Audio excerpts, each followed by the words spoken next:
ایک صاحب نے پوچھا ہے کہ عصر سے پہلے کتنی سنتیں ہیں؟ تو اس سلسلے میں عرض یہ ہے، نبی پاک صلی اللہ علیہ وسلم نے عصر سے پہلے 4 سنتیں ادا کی۔ حدیث پیش خدمت ہے، علی بن ابی طالب رضی اللہ عنہ قال کان نبی صلی اللہ علیہ وسلم یصلی قبل العصر 4 رکعات۔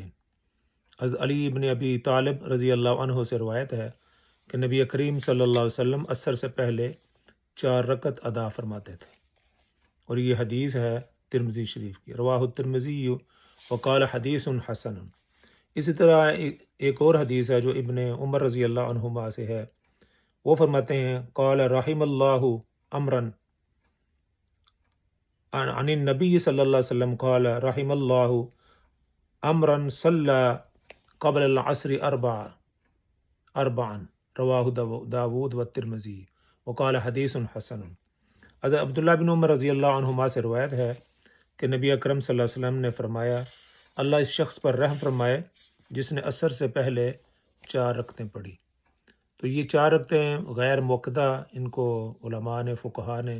قرار دیا ہے کہ عصر سے پہلے والی سنتیں یہ غیر موقدہ ہیں، اور اس کی بنیادی وجہ یہ ہے کہ رسول اللہ صلی اللہ علیہ وسلم نے اس کو ان سنتوں کو کبھی پڑھ لیا اور کبھی چھوڑ دیا۔ تو آپ کا جو عمل کسی چیز کو کرنے کا، مستقل کرنے کا ہوتا ہے، تو اس کو علماء کرام سنت موقدہ قرار دیتے ہیں، اور جس کو آپ صلی اللہ علیہ وسلم کبھی کر لیتے تھے کبھی چھوڑ دیتے تھے تو اس کو غیر موقدہ قرار دیے گئے۔ بہر ان سنتوں کا بہت ثواب رسول اللہ صلی اللہ علیہ وسلم ذکر فرمایا، جس طرح کی یہ ہے کہ عن نبی صلی اللہ علیہ وسلم قال رحم اللہ، اللہ تعالیٰ اس شخص پر رحم فرمائے جس نے عصر کی سنتیں پڑھی۔ تو آپ صلی اللہ علیہ وسلم کی ایک دعا بھی ہے، تو جس کو توفیق ہو یا وقت جب مسجد میں آئے اور وقت ہو تو 4 سنتیں ادا کر لیں، اس کا بڑا ثواب ہے۔